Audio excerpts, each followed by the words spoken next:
29 de maio de 1453. Enquanto o sol da manhã nasce sobre o estreito de Bósforo, um som ensurdecedor ecoa pelas antigas muralhas.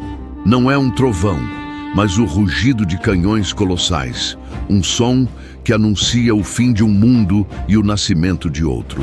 Naquele dia, as muralhas invencíveis de Constantinopla, que resistiram por mais de 1000 anos a persas, árabes, búlgaros e russos, finalmente cederiam. Um império de mais de 1100 anos chegaria ao fim, e a história da humanidade tomaria um novo rumo.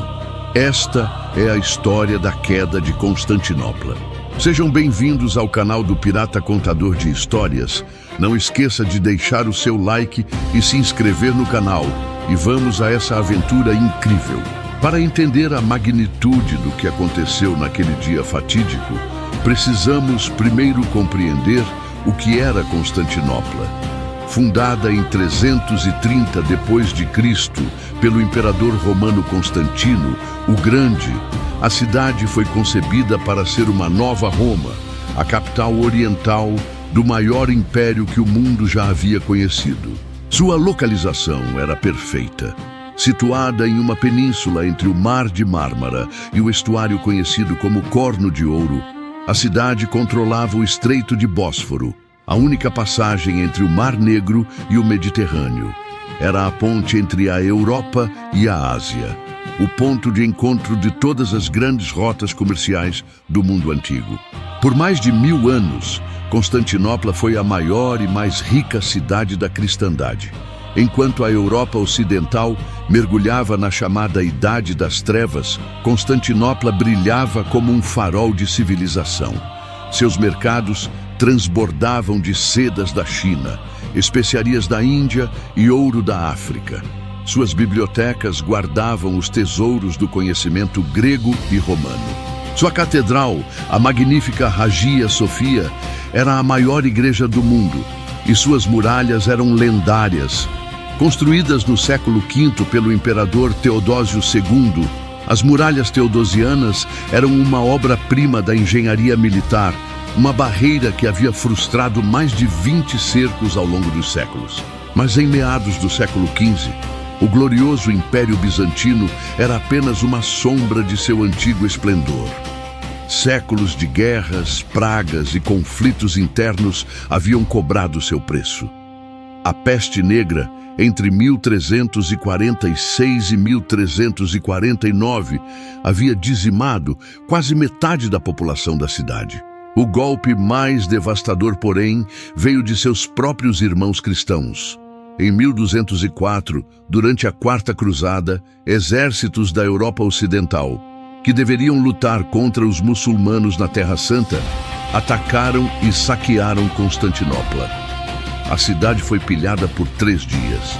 Tesouros inestimáveis foram roubados ou destruídos. Em 1453, o território do Império havia se reduzido a pouco mais que a própria capital, algumas ilhas no Mar de Mármara e partes do Peloponeso, na Grécia. A população de Constantinopla, que em seu auge chegara a 500 mil de habitantes, agora não passava de 50.000 pessoas. Enquanto o Império Bizantino definhava, uma nova potência emergia do leste. Os otomanos eram uma tribo turca que no final do século XIII havia recebido um pequeno território nas fronteiras do Império Bizantino.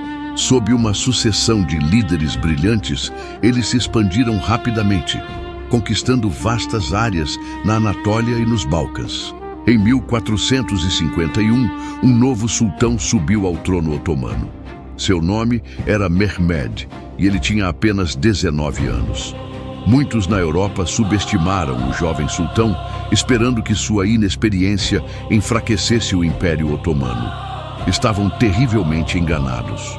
Mehmed era brilhante, ambicioso e obcecado por um único objetivo desde a infância: conquistar Constantinopla. Ele estudou as táticas de cerco de seus predecessores, analisou por que haviam falhado e jurou que ele seria diferente.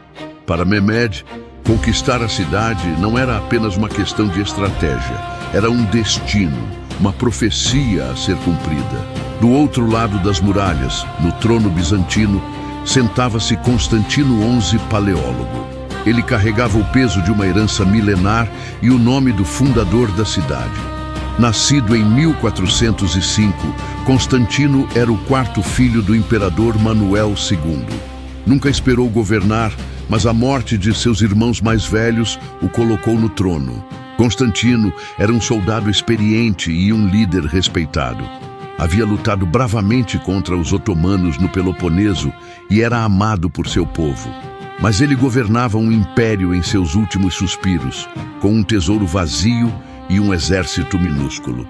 Ele sabia que a sobrevivência de seu mundo dependia de ajuda externa. Constantino enviou embaixadores a Roma, Veneza, Gênova e outras potências cristãs, implorando por reforços. Mas a Europa estava dividida. O grande cisma de 1054 havia separado as igrejas católica e ortodoxa, e séculos de ressentimento tornavam a cooperação quase impossível. Enquanto os bizantinos buscavam alianças, Mehmed preparava sua armadilha. Em 1452, ele ordenou a construção de uma imponente fortaleza na margem europeia do Bósforo, a apenas 8 quilômetros ao norte de Constantinopla.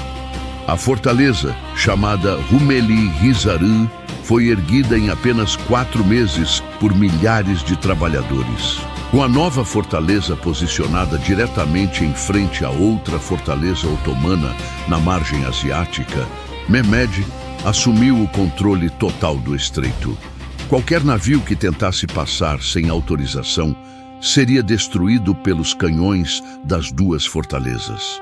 Constantinopla estava agora completamente isolada de qualquer ajuda que pudesse vir do Mar Negro. Mas a maior arma de Mehmed ainda estava por vir. No início de 1452, um engenheiro húngaro chamado Orban chegou a Constantinopla oferecendo seus serviços. Ele era um especialista em artilharia e prometia construir canhões capazes de derrubar qualquer muralha. Constantino, com o tesouro vazio, não pôde pagar o preço pedido. Orban então foi a Edirne, a capital otomana, e ofereceu seus serviços a Mehmed. O sultão não hesitou. Ele deu a Orban recursos ilimitados e ordenou a construção do maior canhão que o mundo já havia visto. Em 3 meses, a bombarda estava pronta.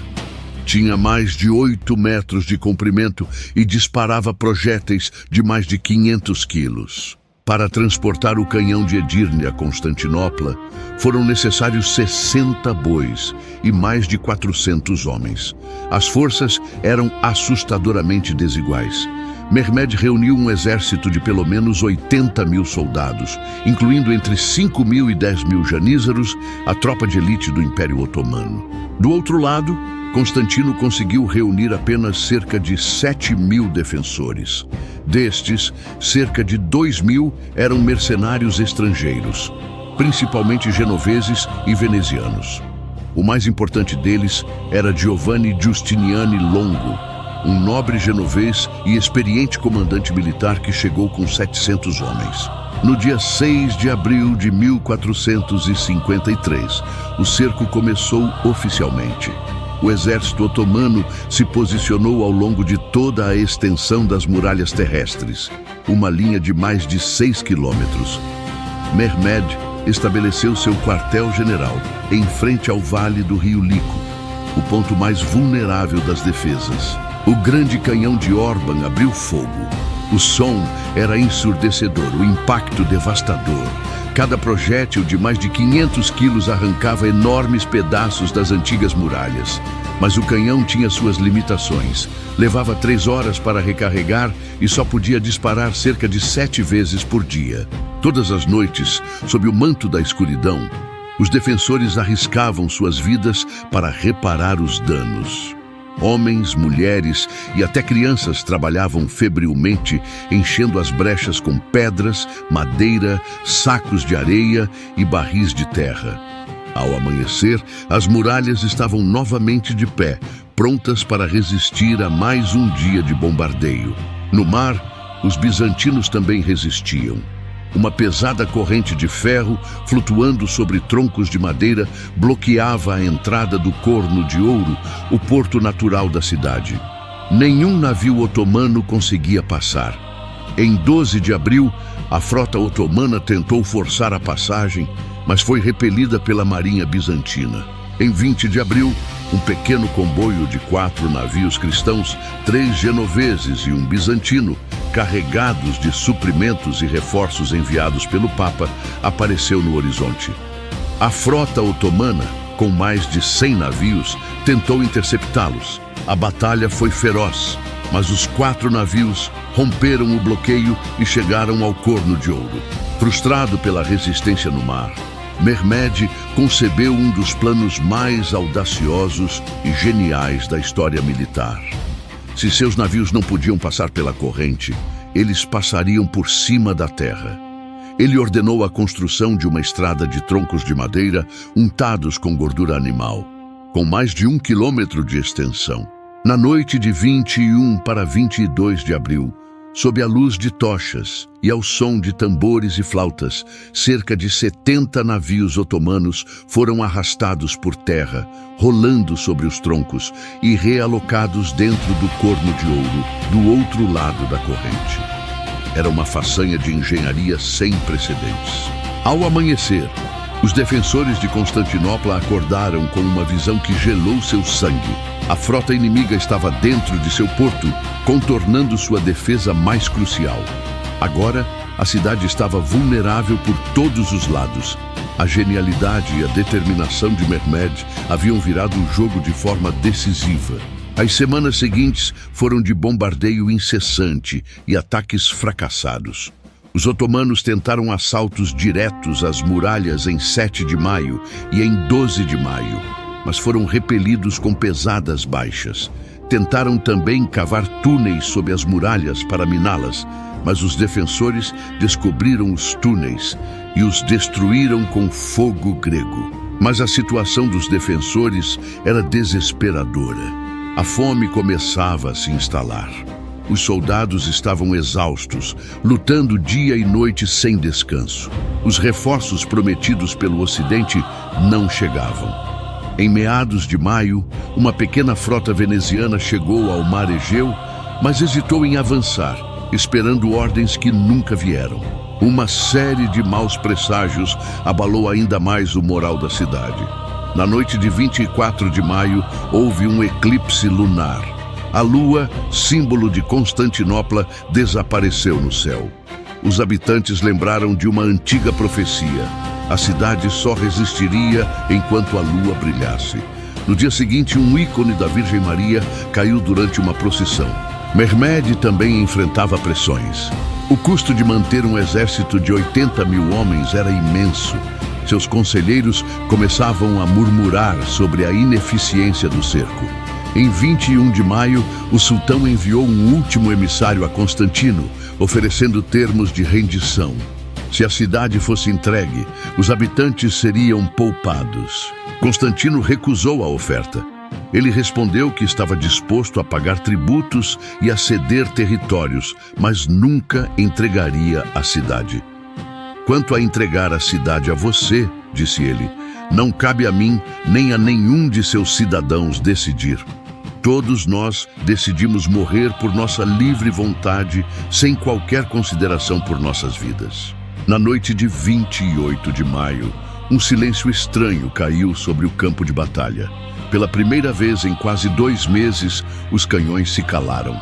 Mehmed havia ordenado que suas tropas descansassem e se preparassem para o assalto final. No acampamento otomano, fogueiras foram acesas e orações foram feitas. Do outro lado das muralhas, os sinos de todas as igrejas de Constantinopla tocaram em um último e desafiador clamor. Milhares de pessoas, ortodoxos e católicos, gregos e italianos, se reuniram na grande catedral de Hagia Sofia para uma última missa. Inimigos de séculos deixaram de lado suas diferenças e rezaram juntos. O próprio imperador Constantino participou da cerimônia, recebendo a comunhão e pedindo perdão a todos que pudesse ter ofendido. Após a missa, Constantino percorreu as muralhas uma última vez, inspecionando as defesas e encorajando seus homens. Ele sabia que o amanhecer traria a batalha decisiva. Pouco depois da meia-noite do dia 29 de maio, o inferno começou. Mehmed lançou seu ataque em 3 ondas, uma tática calculada para esgotar os defensores antes de enviar suas melhores tropas. A primeira onda era composta por tropas irregulares, os Bashi Bazouks, mercenários mal treinados lançados como carne de canhão. Por 2 horas, os bizantinos repeliram a primeira onda, mas o custo foi alto. A segunda onda era formada por soldados regulares da Anatólia, mais bem treinados e equipados. Eles atacaram com ferocidade, concentrando-se nas brechas abertas pelos canhões. Em um ponto, conseguiram romper a muralha externa. Os defensores foram repelidos por um contra-ataque liderado pelo próprio Constantino. Após mais 2 horas de combate, a segunda onda também recuou. Os defensores estavam exaustos, mas ainda de pé. Então, Mehmed lançou sua última e mais poderosa carta, os Janízaros, a elite do exército otomano. Os Janízaros eram a elite do exército otomano. Recrutados quando crianças de famílias cristãs nos Balcãs, eram treinados desde a infância para serem os soldados mais disciplinados e leais do mundo. Avançaram em silêncio, em formações perfeitas, ao som de tambores e símbolos. Quando chegaram às muralhas, atacaram com ferocidade inigualável. A batalha nas muralhas era desesperada. Os defensores, liderados por Giustiniani, lutavam com a energia do desespero. Mas então, o desastre aconteceu. Giovanni Giustiniani, a alma da defesa, foi gravemente ferido. Uma bala ou flecha atravessou sua armadura e o atingiu no peito. Ele pediu para ser levado para fora das muralhas. Constantino implorou para que Giustiniani ficasse, sabendo que sua partida desmoralizaria as tropas. Mas Giustiniani insistiu em ser tratado. Quando os soldados genoveses viram seu comandante sendo carregado para longe, entraram em pânico.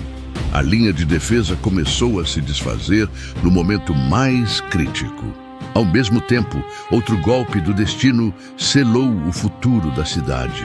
Um pequeno portão nas muralhas, conhecido como Quercoporta, havia sido usado pelos defensores para realizar surtidas. Na confusão da batalha, o portão foi deixado destrancado. Um pequeno grupo de janízaros o descobriu e entrou na cidade. Os janízaros subiram a uma das torres e hastearam a bandeira otomana. A visão da bandeira inimiga dentro das muralhas espalhou o pânico. Gritos de "A cidade caiu!" ecoaram pelas ruas. Muitos soldados abandonaram seus postos e correram para suas casas para proteger suas famílias. A resistência organizada desmoronou. Vendo que tudo estava perdido, o imperador Constantino XI tomou sua última e mais nobre decisão.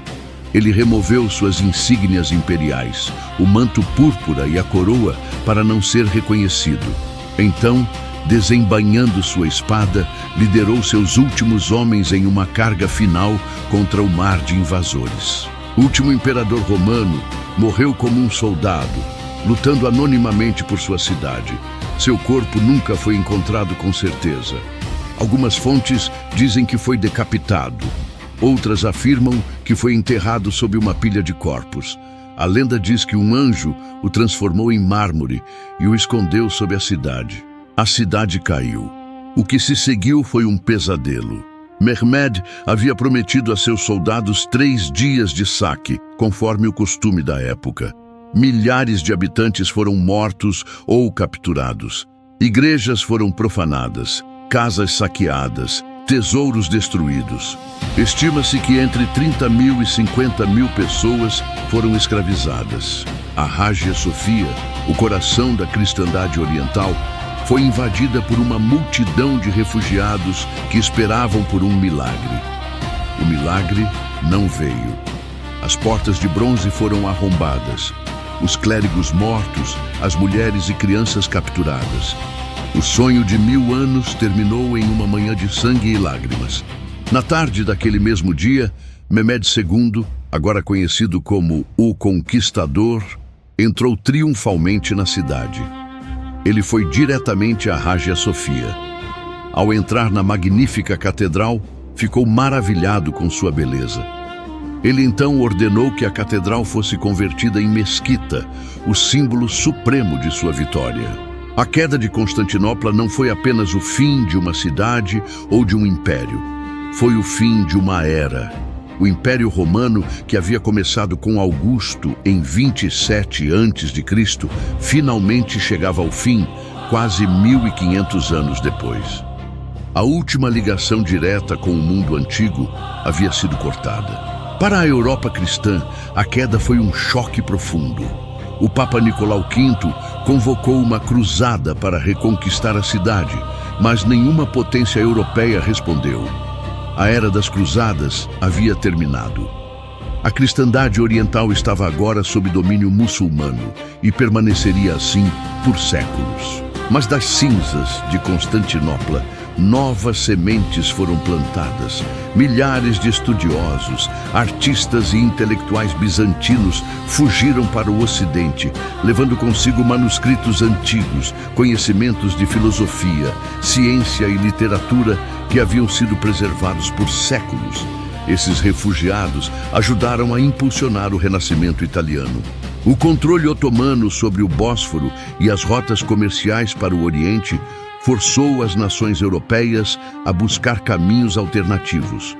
Portugal e Espanha lançaram-se ao mar em busca de novas rotas. Em 1492, Colombo chegou às Américas. Em 1498, Vasco da Gama chegou à Índia. Para muitos historiadores, o dia 29 de maio de 1453 marca o verdadeiro fim da Idade Média e o começo da Idade Moderna. A queda de uma cidade que por mais de 1000 anos foi o bastião da cristandade no Oriente mudou o equilíbrio de poder e alterou para sempre o curso da história humana. A antiga Constantinopla estava morta, mas de suas cinzas uma nova cidade nasceu. Istambul, como os otomanos a chamaram, tornou-se a capital de um novo império que duraria mais de 400 anos. A Hagia Sofia, que havia sido catedral por 900 anos e mesquita por quase 500, é hoje um símbolo da complexa história da cidade. E assim termina a história da queda de Constantinopla. Uma história de bravura e tragédia, de gênio militar e golpes do destino. Uma história que nos lembra que mesmo os impérios mais poderosos podem cair e que pequenos detalhes, como um portão deixado aberto, podem mudar o curso da história para sempre.